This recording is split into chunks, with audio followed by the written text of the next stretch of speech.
rồi, đuổi tới nơi rồi. Giết tất cả hai tay, thằng khốn nạn.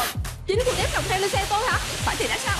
Cảnh sát nghi ngờ cô có liên quan tới một vụ hành hung người khác tại Vịnh Hoàng Trúc Tây Cống. Bây giờ chính thức bắt giữ cô. Dì muốn tôi nhận bức thư cố tình bịa ra câu chuyện này. Sư phụ, tôi làm được rồi. Luật sư cố chị nhận bức thư rồi. Nữ tài xế Uber từ chối chở chúng ta hôm bữa, tìm anh ta đến vụ kiện hành hung đó. Luật sư Phạm, có chuyện muốn nhờ anh giúp.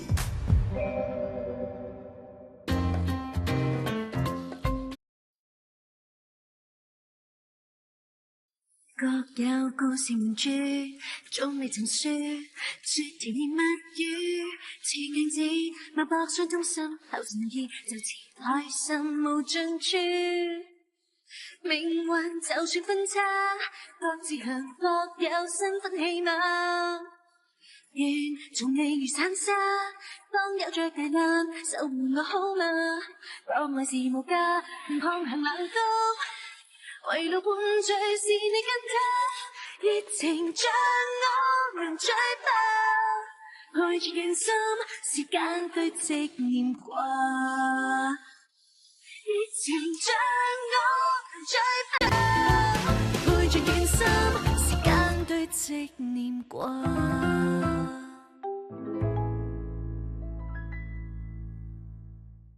Tôi tất cả đều để nghiên cứu. Tuy lời khai có nhân chứng quan trọng, Ngô Phi Long vẫn mong khẳng định Hạ Ngọc Phượng đã tấn công cô trước, nhưng lúc đó anh ta đang chóng mặt, chảy máu đầu, thì lực không rõ, lời khai rất dễ bị bên tố tụng đánh sập. Vậy tức là sao? Có thắng nổi không? Có độ khó. Vì vậy phương án tốt nhất là cô nhận tội, xin thẩm phán giả bán.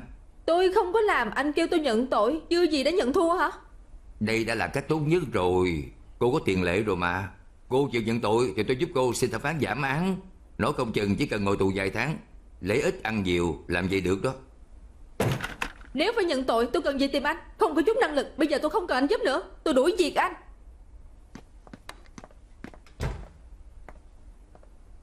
Luật sư Giảng à, Phi Long giới thiệu nên tôi mới tìm bà giúp tôi. Vậy mà bà giới thiệu cái loại người đó cho tôi. Lúc đầu cô muốn giá rẻ, tôi mới tìm luật sư Mao giúp cô thôi.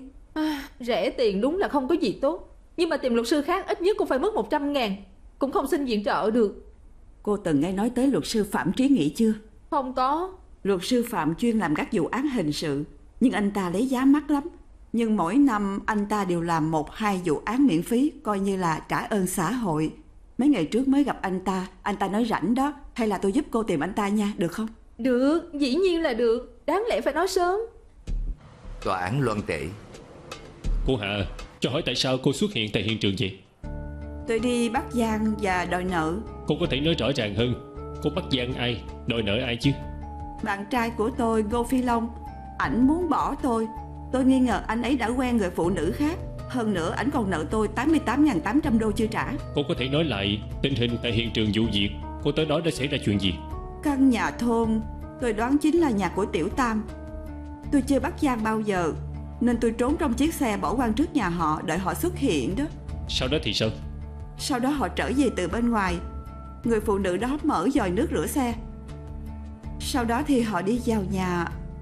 Tôi mới xuất hiện chửi mắng anh ta thay lòng, bắt ảnh trả tiền đó. Người phụ nữ đó, người đó lại chính là bị cáo. Rồi sau đó xảy ra chuyện gì? Tôi và bạn trai cự cãi vài câu. Bị cáo ra khỏi nhà nhìn thấy tôi và chửi tôi bằng những câu rất là tục tĩu.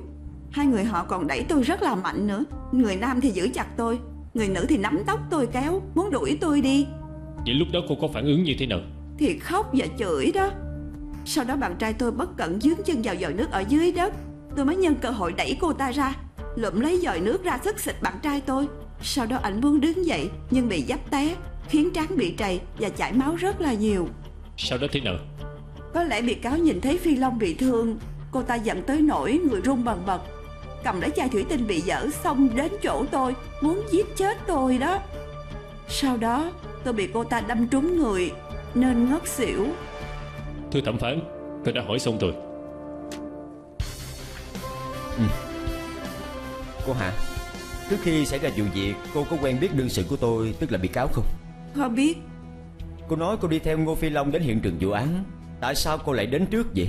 Ngược lại Ngô Phi Long và đương sự của tôi lại đến sau cô hả? Không phải tôi đi theo họ đâu, mà tôi kiểm tra định vị của Phi Long, thấy ảnh từng xuất hiện ở chỗ đó nên mới tới đó xem thử thôi. Cô dùng cách thức nào theo dõi anh ta? Tôi đã cài trong máy của Phi Long một ứng dụng nên biết được hành tung của ảnh thôi. Chưa được Ngô Phi Long đồng ý. Nè anh luật sư à, nếu anh muốn điều tra việc vợ của anh có ngoại tình, có cho cổ biết không hả? 1 tiếng đồng hồ trước khi xảy ra vụ việc, đương sự của tôi và Ngô Phi Long trên đường lái xe rời khỏi căn nhà thôn, bị ai đó ném từ trên cao xuống một túi lòng lợn lên mặt kính ngay đầu xe của họ. Cô có biết sự việc này không? Không biết. Không biết. Lúc đó cô đang làm gì? Tôi đi lạc đường nên đi tới đi lui khu vực xung quanh căn nhà. Vào sáng ngày xảy ra việc ném lòng lợn, máy quay an ninh trong khu chợ mà cô đang ở có ghi hình lại cô bước ra từ cửa hàng thịt. Tôi đã cắt ra một tấm ảnh từ đó. Thưa ngài thẩm phán, là C9. Trong ảnh đã cho thấy rõ ràng trên tay của cô đang cầm một túi lòng lợn. Thưa cô hả, cô mua nhiều lòng lợn vậy để làm gì? Tôi cũng không nhớ nữa. Chắc mua để nấu canh. Nấu canh? Nấu canh gì vậy? Đã nói là không nhớ rồi. Cô nói đi đòi nợ của Ngô Phi Long. Tại sao Ngô Phi Long lại thiếu nợ cô? Anh ta may mắn lắm, rất hay ăn tiền. Tôi mới bỏ vốn cho anh ta chơi. Nếu thắng thì mỗi người một nửa. Nhiều lúc số tiền đó thắng rồi tôi cũng không hỏi lấy lại, coi như là cho anh ta mượn. Cô có từng nghi ngờ số tiền anh ta thắng được sẽ dùng cho bị cáo hay không? Không nghĩ tới chuyện này. Liệu cô có cảm thấy bị cáo đã giành mất người đàn ông đang giúp cô ăn tiền không? Phải. Cô ghét cô ta lắm đúng không? Nếu là anh cũng ghét mà. Cô vui lòng trả lời thật rõ ràng. Cô ghét cô ta lắm phải không? Phải. Trong bản lời khai cô nói cô rất yêu bạn trai của cô. Nhưng mà theo lời khai của Ngô Phi Long, anh ta từng bị cô đánh đập, cũng từng bị cô dùng dao rạch trầy lưng của anh ta. Sau đó lúc ở ngoài phố bị cô đánh tới chảy máu mũi, có phải vậy không? Tôi không có đánh người. Tôi đâu có dùng dao rạch ảnh đâu. Bạn gái mới của ảnh xém đâm chết tôi bằng chai thủy tinh. Có phải bạn gái mới của ảnh làm không? Bạn gái mới mà cô nói ý là bị cáo à? Không phải cô ta thì là ai? Cô một mực khẳng định cô ta dùng chai thủy tinh đâm cô. Lúc đó cô không né à? Tôi không có. Cô ta xông đến từ rất xa và rất nhanh. Tôi đâu thể nào tránh kịp. Rất xa tức là bao xa? Đại khái cách bao xa?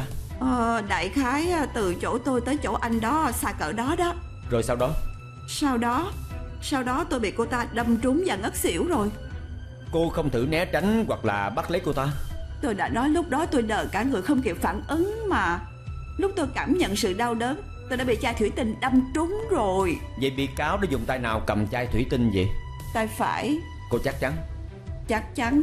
Nhưng mà vết thương của cô thì ở bên phải mà. Nếu cô ta dùng tay phải cầm chai thủy tinh rồi xông tới để đâm cô, vết thương của cô phải ở bên trái mới đúng.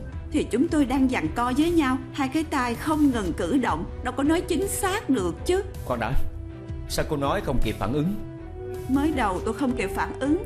Cô ta đâm không trúng nên tôi bắt lấy tay của cô ta.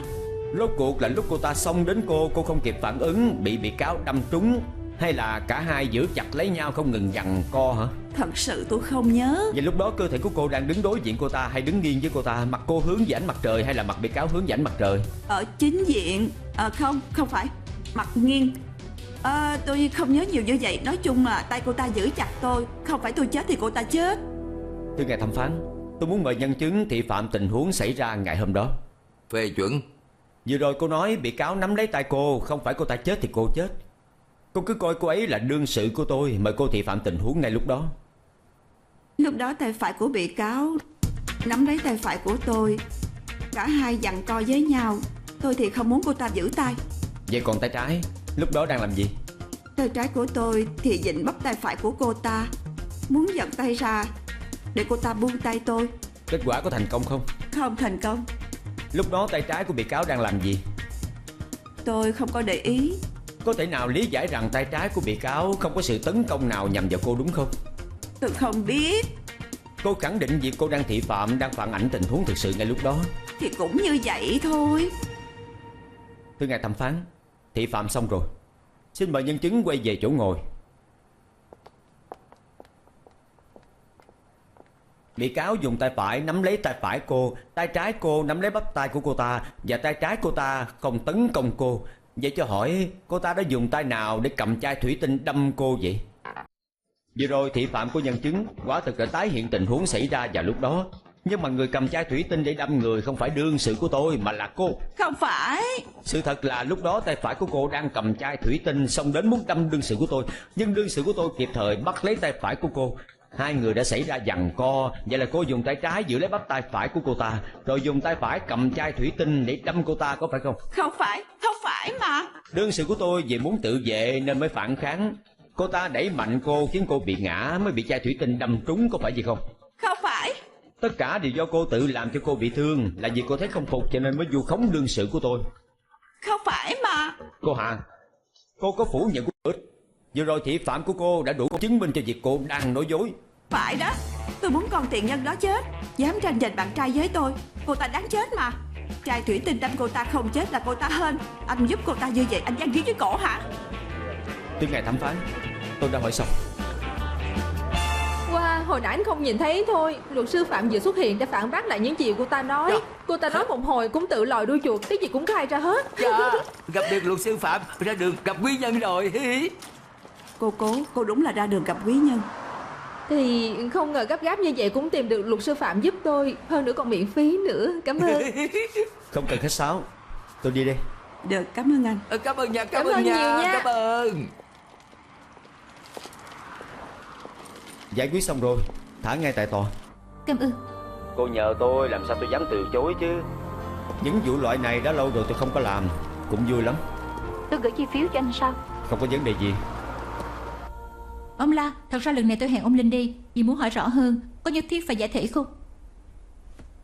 Là ba ký do ba tôi vất vả gây dựng nên. Là do tụi đó ép tôi. Nếu ba tôi muốn trách thì phải trách theo đứa con bất hiếu kia kìa. Họ ép ông sao? Phải. Năm xưa bản di chúc của ba tôi đã ghi rất rõ ràng.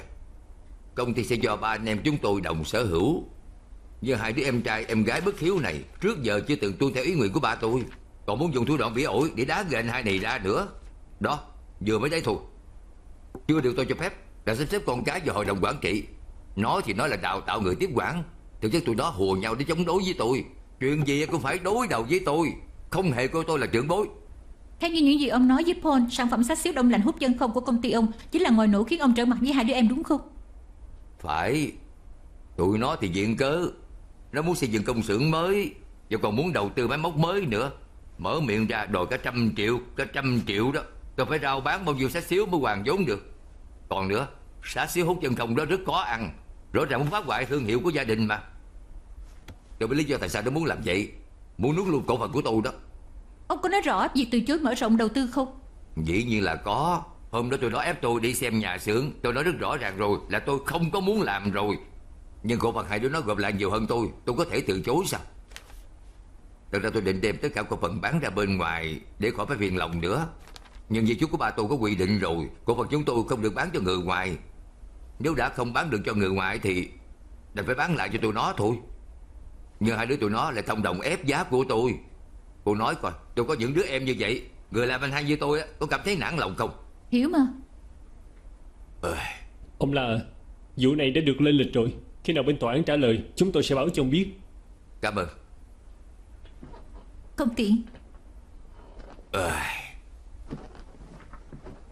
Vốn dĩ tôi không tin phụ nữ cho lắm. Nhưng mà sư phụ của cô cũng nói cô lợi hại như vậy. Luật sư Cố, nhờ vào cô.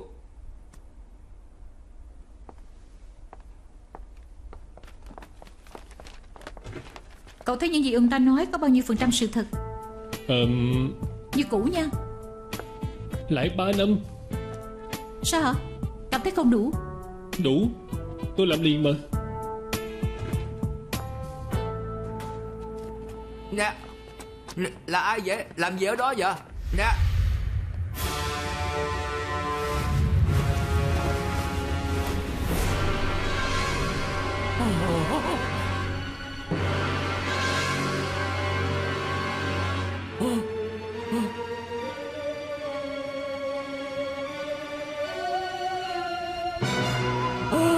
Nè, cô lại tới làm gì nữa vậy? Anh Phi Long, thật sự tôi thích anh mà. Nhưng mà tôi không có thích cô mà. Nè, lần trước cô may mắn không cần phải đi tù. Nè, cô làm ơn đừng có kiếm chuyện nữa có được hay không vậy? Hôm nay tôi đến thật sự rất có thành ý. Tôi nói lại thêm một lần nữa là tôi thật sự không có hề thích cô. Tôi hiểu rồi. Cho nên hôm nay tôi tới thật sự rất có thành ý. Tạ lỗi với hai người mà. Bó hoa này tặng cho hai người. Cảm ơn. Nhưng tôi không thích loại hoa này. Về anh Phi Long, anh nhận lấy đi. Được. Bỏ xuống đất được rồi. Bỏ xuống đất được rồi. Bỏ xuống đất được rồi. Thật sự hai người không tin tôi đến xin lỗi thật lòng sao? Nào, hai người nhìn đi. Tôi đem cả kéo cắt hoa đến luôn. Hai người có bình hoa không? Tôi muốn đích thân cắm hoa giùm cho hai người. Đủ rồi. Cô làm ơn đừng có khoa tay múa chân nữa có được không? Tôi biết tôi đã yêu một cách quá đáng. Nhưng tôi hứa với hai người, sau này tôi sẽ không làm phiền hai người nữa. Cho dù hai người kết hôn sinh con, tôi cũng sẽ không ngại đâu. Tôi đính chính thêm một lần nữa. Tôi và anh ta không có chút quan hệ gì. Anh ta không phải bạn trai tôi. Cả đời này còn lâu tôi mới quen anh ta. Nè, tôi tệ vậy hả? Chị Thanh, tôi biết chị sợ tôi giận mới nói vậy, nhưng tôi đã nghĩ thông suốt rồi. Tôi hiểu yêu một người không thể miễn cưỡng. Nếu tôi yêu anh Phi Long như vậy thì tôi không nên tổn thương anh ấy, và càng không nên tổn thương người con gái anh ấy yêu. Chuyện của lần trước thật sự rất xin lỗi. Được, chuyện của lần trước tôi tha thứ cho cô rồi. Sắp tới tôi sẽ rời khỏi Hồng Kông một thời gian và suy nghĩ nên dùng cách gì để yêu anh Phi Long. Phượng à, cô nghe tôi nói đi. Thật ra thì cô nên mở rộng tầm mắt. Ngoài kia vô số người tốt hơn người đàn ông này. Thật sự sẽ có sao? Dĩ nhiên là có. Nhiều đến nỗi đếm không xuể luôn đó. Chị Thanh, cảm ơn chị. Anh Phi Long, sau này anh đối xử tốt với chị Thanh. Nếu không thì tôi không tha cho anh.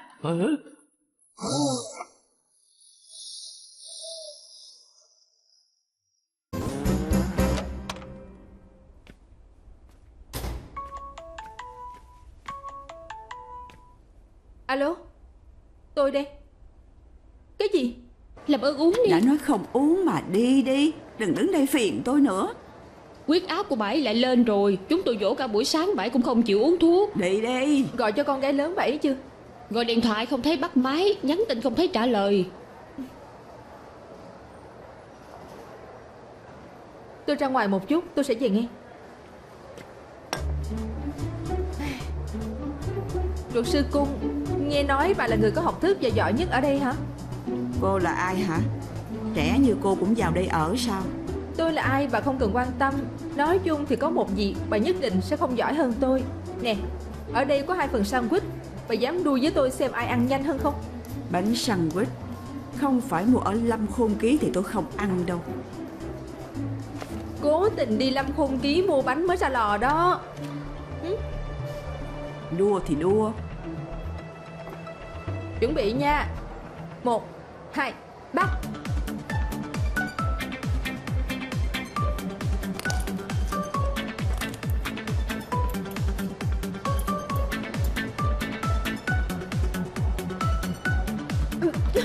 Lợi hay quá, hay quá. Lấy đùa với tôi hả? Chưa đủ trình độ. Luật sư Cung lợi hại thật. Lần sau có cơ hội nhất định sẽ thắng. Sẵn sàng tiếp đón. Giỏi quá. Cô làm vậy là sao?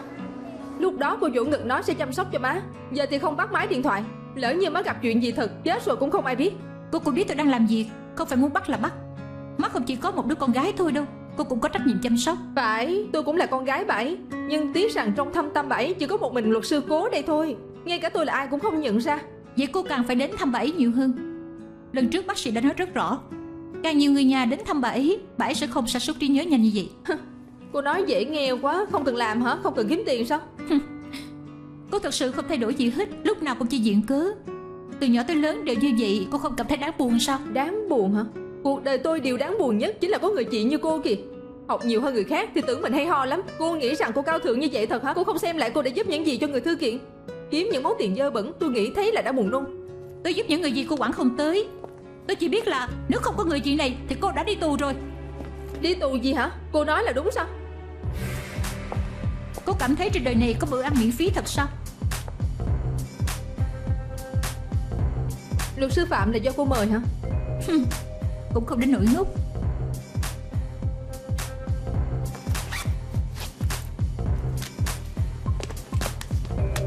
Đã nói sẽ không nhận bất cứ ân huệ nào của cô. Tôi sẽ nhanh chóng trả tiền cho cô. Không nợ cô một đồng bạc nào. Cho tới ngày chết cũng sẽ không.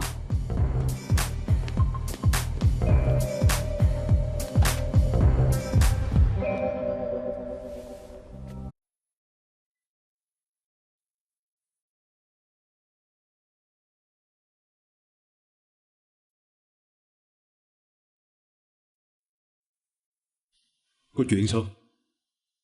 Không có gì. Đọc tới được luật sư cố của chúng ta. Người này nhất định không đơn giản chút nào.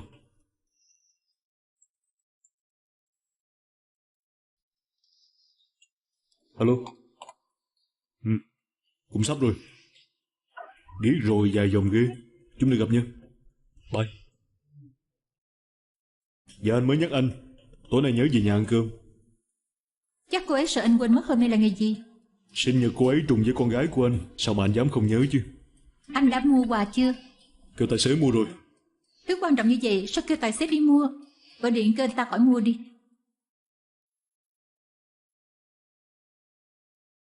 Dây chuyền pha lê này cho con gái anh. Con nít thích ra dạng người lớn. Còn dây chuyền này hơi màu mè nhưng mà là kim cương. Giờ anh nhất định sẽ thích. Có tâm như vậy họ nhất định sẽ thích. Cảm ơn em. Tới giờ rồi, mau về đi, đừng tới trễ.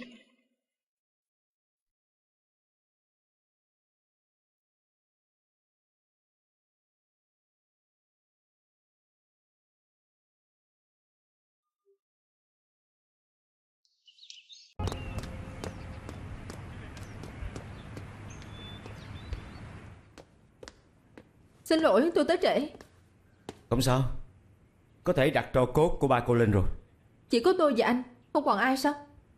Tôi gọi cho chị cô rồi, nhưng cô ấy không trả lời. Phải rồi, lúc còn sống ông cố thường nói với tôi, cô con gái tâm sự với ông ấy nhiều nhất là cô.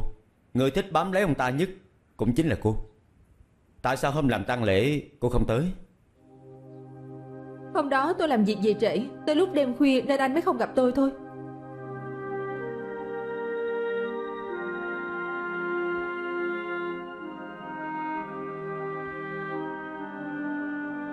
Cũng sắp tới giờ rồi. Tôi cho người đặt hũ tro cốt của ba cô vào vị trí. Luật sư Tư Đồ, nếu như vẫn còn thời gian, tôi muốn dẫn ba tôi đến một nơi. Hồng Thức Công nói, thì ra là mỹ nhân Quân Tử Thang. Hoàng Dung vẫn lắc đầu, cười nói, vậy đám chim gáy này là sao? Chương đầu tiên của thơ kinh là Quan quan tư cưu, tại Hà Chi Châu, yểu điệu thục nữ quân tử hảo cầu. Với thang này thì là hảo cầu thang. Hồng Thức Công ha ha cười lớn.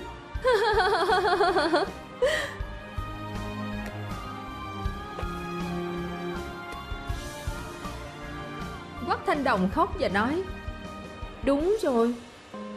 Hai trưởng lão hỏi lại, hai vị là ai? Quách Thanh Đồng nói, ta là chị của công chúa Hương Hương. Một người hồi bỗng kêu lên, cô là Thúy Vũ áo vàng. Quách Thanh Đồng nói, chúng ta hãy đào mộ lên thôi. Lúc đó cùng Trần Gia Lạc và vài người hồi, Tâm Nghiên, Tưởng Tứ Căn cùng nhau ra tay. Ba, cảm ơn ba đã đọc tiểu thuyết võ hiệp để dỗ con ngủ lúc con còn nhỏ. Ba đã dạy con biết thì ra thế giới của tiểu thuyết lại lớn và vui vậy. Cảm ơn ba đã khơi dậy hứng thú viết truyện của con. Tuy bây giờ con viết vẫn chưa được hay, nhưng trong cuộc sống hiện thực này, nếu con gặp được những chuyện không vui hoặc những chuyện vui, con cũng sẽ dùng cách viết lách để giải tỏa tâm trạng. Như vậy con sẽ thấy cuộc sống này phong phú hơn.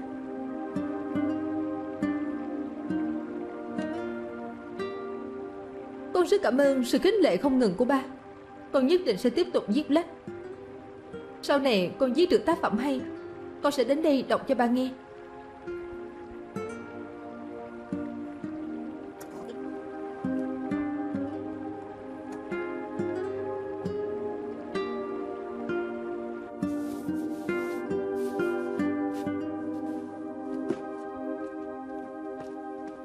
Cảm ơn.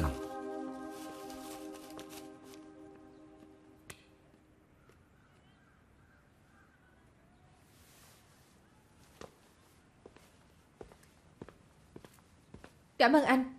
Tôi xin phép về trước. Đợi đã. Ba của cô ủy thác tôi nhất định phải giao bức thư này cho cô.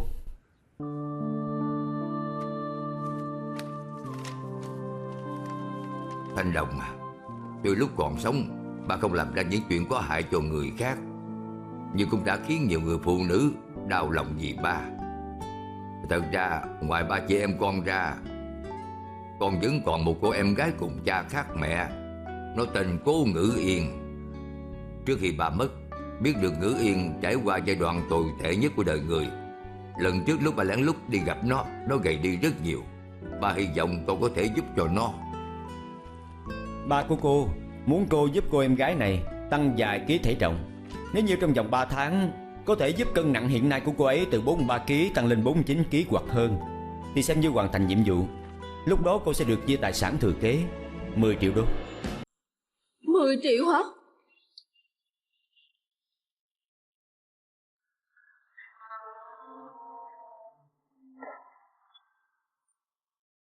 Anh lại làm gì vậy hả? Gia đình của cô rối nùi như vậy, tôi không vẽ ra cái bản làm sao mà giải thích được. Ba cô cũng lợi hại thiệt đó. Có 2 bà vợ cũng có thể giấu được 10 mấy năm, cho đến khi em gái cô ra đời, dù gì mới bại lộ. Vậy là má của cô mới chính thức ly hôn với ổng. Ba của cô trăng qua như vậy, tôi nghĩ ông ta không chỉ có 2 bà vợ, 4 đứa con gái đơn giản như vậy đâu. Nói xong chưa vậy? Tôi cho anh vào nhà để nấu cơm cho tôi ăn, không ai hỏi ý kiến của anh. Cút vào nhà bếp đi. Yes, madam.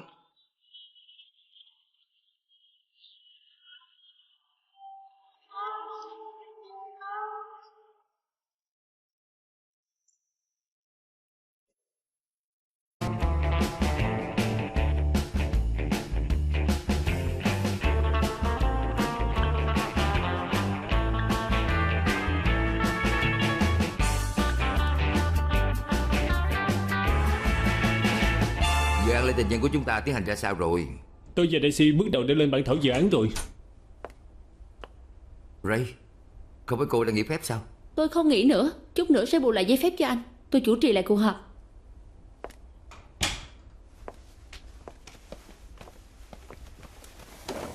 Bella. Dạ. Tôi vừa mới kiểm tra tủ lạnh. Tại sao lại đặt nhiều sữa tươi vậy? Trước giờ công ty vẫn đặt số lượng này mà. Trước giờ hả? Cô không biết quý này công ty đã giảm bớt 12 thành viên sao? Sữa tươi sẽ hết hạn. Sữa hết hạn đó có phải cô uống hết không? Xin lỗi. Vào việc chính. Lễ tình nhân có kế hoạch gì? Chúng tôi đã bàn bạc rồi, dự định trưng bày sô-cô-la lễ tình nhân và trang sức pha lê tại các gian hàng triển lãm. Ngoài ra chúng tôi dự định sẽ bố trí khu vực sảnh chung với chủ đề trái tim. Mỗi một không gian đều toát lên cảm giác của tình yêu, có đôi có cặp, nhằm tạo cho cả không gian giống như một giáo đường hôn lễ lãng mạn. Daisy à, tôi nghĩ... Philip, cuộc họp do tôi chủ trì. Có chuyện gì để tôi nói xong rồi anh mới nói. Ok. Lễ Giáng sinh vừa rồi đã bày gian hàng sô-cô-la rồi mà, lại làm hả? Còn về trang sức pha lê, một là không làm, đã làm thì phải tìm những nhà thiết kế trang sức trong nước đến bày gian hàng, mở rộng cơ hội mua sắm của hội viên. Còn nữa, mọi người có nghĩ tới việc bố trí cả không gian chung giống như một giáo đường hôn lễ phải mất bao nhiêu thời gian và chi phí không? Kế hoạch cho lễ tình nhân phải làm lại thôi. Dạ rõ. Còn chuyện gì cần biết nữa? Thành viên của ứng dụng mở rộng thuê vụ ông Từ đã hơn 1 tháng nay chưa đóng tiền hội phí. Chúng tôi đã gửi email hối ông ấy nhưng ông ấy vẫn chưa chịu đóng. 2 ngày trước còn đăng ký tham gia hoạt động tìm nhà buôn bán vào ngày mốt. Từ chối đi, hoàn toàn không làm đúng quy định. Làm vậy có tuyệt tình với khách hàng quá hay không? Hình như ông ấy có nỗi khổ riêng đó. Tuyệt tình? Vậy trừ lương tháng này của cậu để đóng cho ông ta được không? Không sao đâu, chuyện này cứ để tôi xử lý. Ta họp trước đi. Ray à, vào phòng tôi một chút.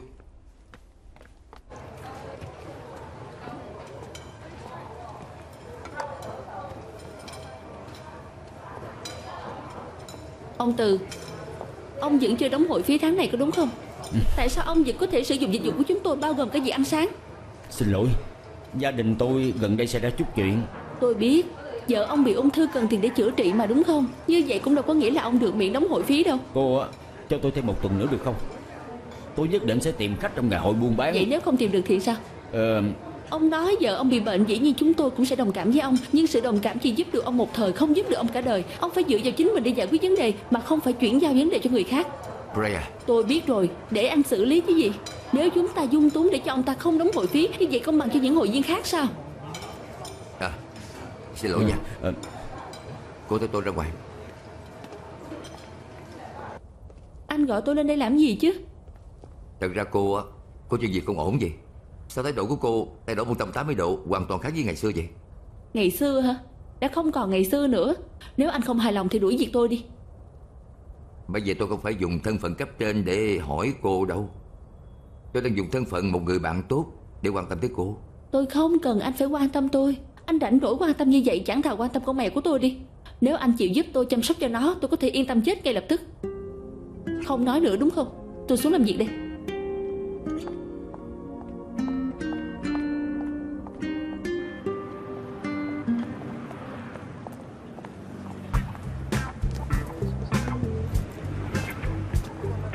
Nè người đẹp, trùng hợp vậy.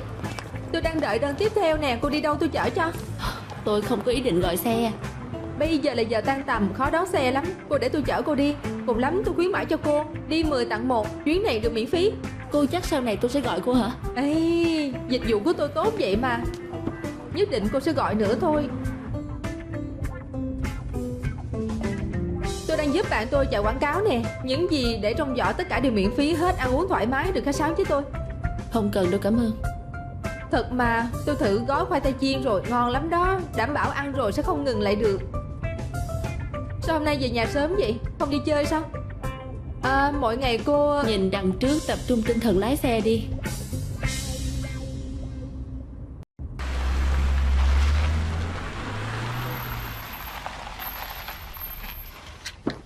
Người đẹp nè, thật ra sau này cô đi làm hay đi về cũng có thể gọi cho tôi. Ngoài việc đi 10 tặng 1 ra, trước đó tôi hứa giảm 80% vẫn tính. Cũng được, nhưng cô không được tới trễ, càng không được nói chuyện nữa. Không thành vấn đề. Mà còn nữa, sau này đừng kêu tôi là người đẹp, tôi tên Grace. Grace, khoai tây chiên này ngon lắm nè, đem về ăn từ từ đi.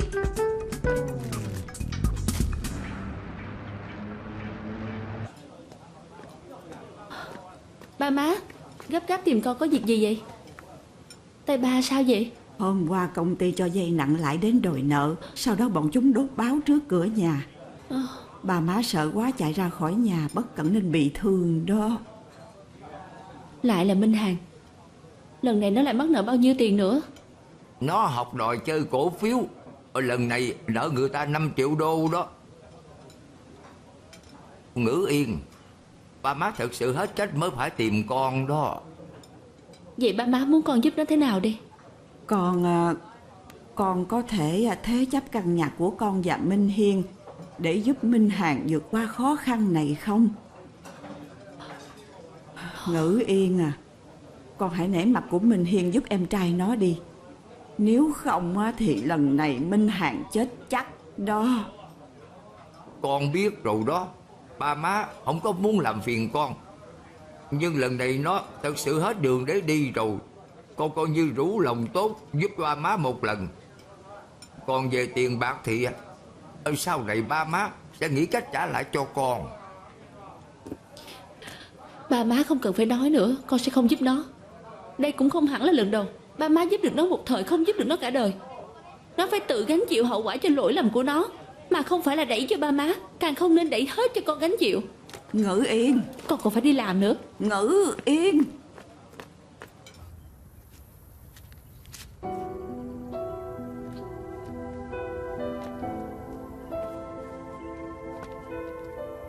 Em trai anh lúc nào cũng vậy.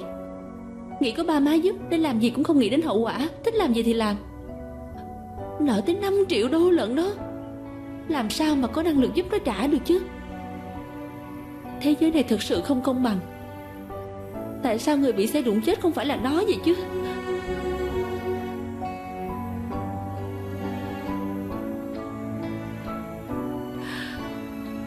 Em định dẫn theo bé Mộng đến thăm anh, để anh được nhìn nó. Nó cứ không chịu nghe lời em, cứ ăn hiếp em. Nó đó, ngoài anh ra nó không chịu nghe lời ai hết. Giờ anh thì sướng rồi, một mình anh cứ vậy mà bỏ đi, bỏ lại một mình em. Nếu anh không thương Mộng như vậy thì em đã đi theo anh từ lâu rồi.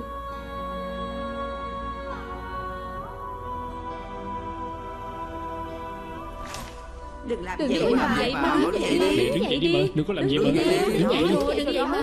Chị Ray dậy đi. Hai bác đứng lên đi. Đứng dậy đi. Sao ba má lại quỷ ở đây vậy? Cô vậy thì tốt rồi. Hai bác quỳ lâu rồi, chúng tôi quỳ hoài mà không chịu đứng dậy. Chúng tôi không đứng dậy đâu. Ba má à, nếu hai người còn như vậy, con cho bảo vệ Linh mời ba má ra ngoài đó. Thật sự nếu con nhẫn tâm nhìn Minh Hằng chết, ba má sẽ không bao giờ đứng dậy. Đừng có vậy mà hai bác, chuyện gì cũng giải quyết được, đừng có làm như vậy. Cứ mặc kệ họ đi. Ba má muốn uy hiếp con chứ gì. Được, ba má thích quỳ thì cứ quỳ đi. Hôm nay tôi xin nghỉ thêm một ngày nữa. Nè, Ray. Nhưng Tôi đã đến ủng hộ La Ba Ký.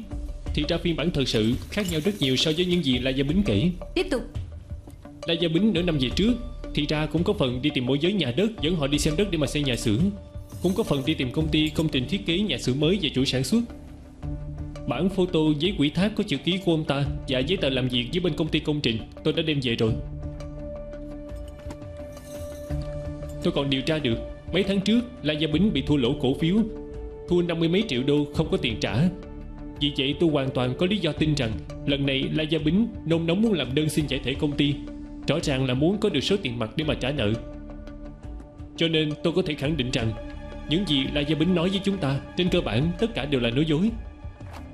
Tìm được nhiều chứng cứ như vậy cảm thấy bản thân giỏi lắm à? Dĩ nhiên là không rồi sư phụ. Tuy con người của tôi rất là khiêm tốn, nhưng mà tôi cảm thấy lần này biểu hiện của tôi ít nhất cũng được 90 điểm. Sai trọng điểm. La Gia Bính nói dối chúng ta hoàn toàn không quan trọng.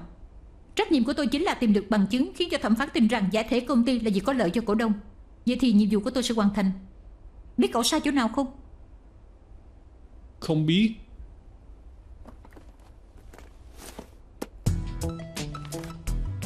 Biết bức tranh này dễ gì không? Một cái cây thôi. Sai. Phải tìm ra tiêu điểm chính mới biết bức tranh vẽ cái gì. Sư phụ à, không phải cái cây thì là cái gì? Đem về từ từ mà coi.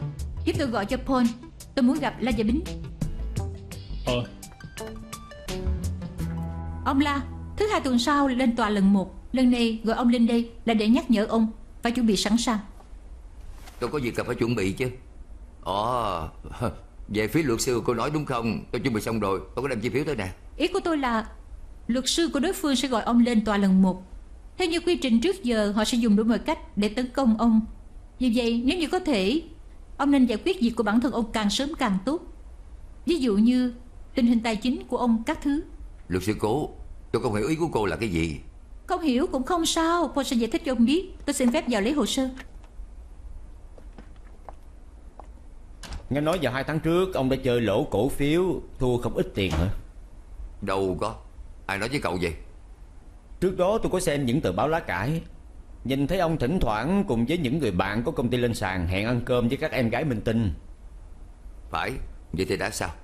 Xung quanh ông có nhiều bạn bè giàu có như vậy, muốn họ giúp ông giải quyết vấn đề tài chính chắc cũng không khó. Ông nói đúng không hả? Ông có sự chuẩn bị về mặt này là rất quan trọng. Nếu như luật sư đối phương nhắm vào ông, nói ông trăm phương ngàn kế xin giải thể công ty chỉ vì lợi ích cá nhân, nếu ông gom tiền trả nợ cứu bản thân, ông nghĩ quan tòa sẽ có ấn tượng gì vậy ông?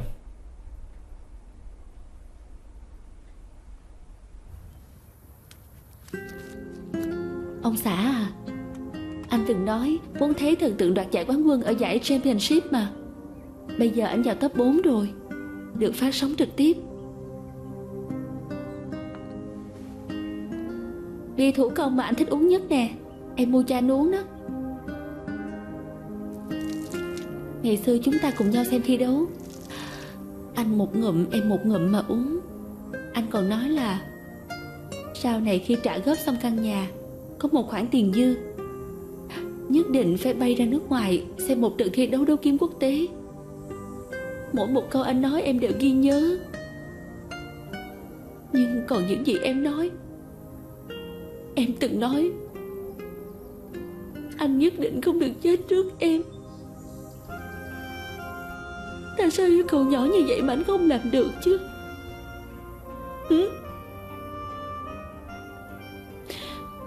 Dạo này em ngủ không được tốt, lần nào cũng gặp ác mộng, nhưng không có lần nào mơ gặp anh hết. Ông xã à, có phải là anh giận em không? Có phải anh giận vì em không chịu giúp ba má, giận em không chịu giúp em trai anh hả?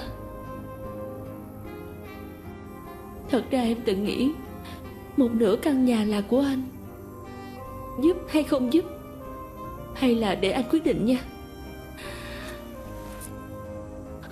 Ném tiền xu. Qua thì giúp, chửi thì không giúp.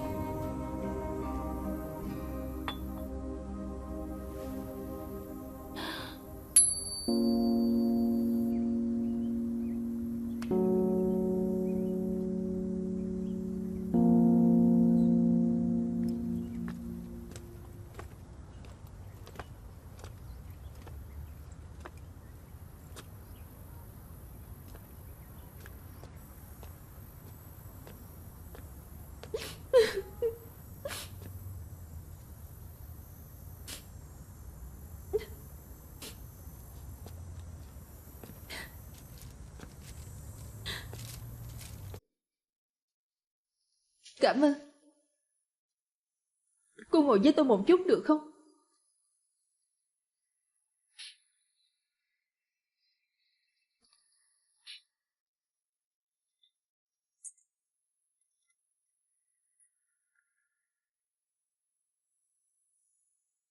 Thật là xin lỗi cô. Lần nào tôi tới thăm má chồng tương lai, nghĩ đến ngày xưa bạn trai tốt với tôi thế nào, thì sẽ không nhịn được mà khóc. Tôi thực sự rất nhớ họ, rất nhớ bạn trai của tôi. Hai người chia tay rồi hả? 10 mấy năm trước, anh sang Miến Điện làm ăn. Ai ngờ gặp tai nạn qua đời rồi. 说悲伤是结局，悲伤就不能继续。还说相遇在未时，相遇时总会下雨。到底怎么才一直相爱？有谁能保证这没有伤害？我看着你，爱着你，如今如何活在没有你的爱？如何存在这样的海洋？该如何放弃你？该如何放弃爱？如何发生？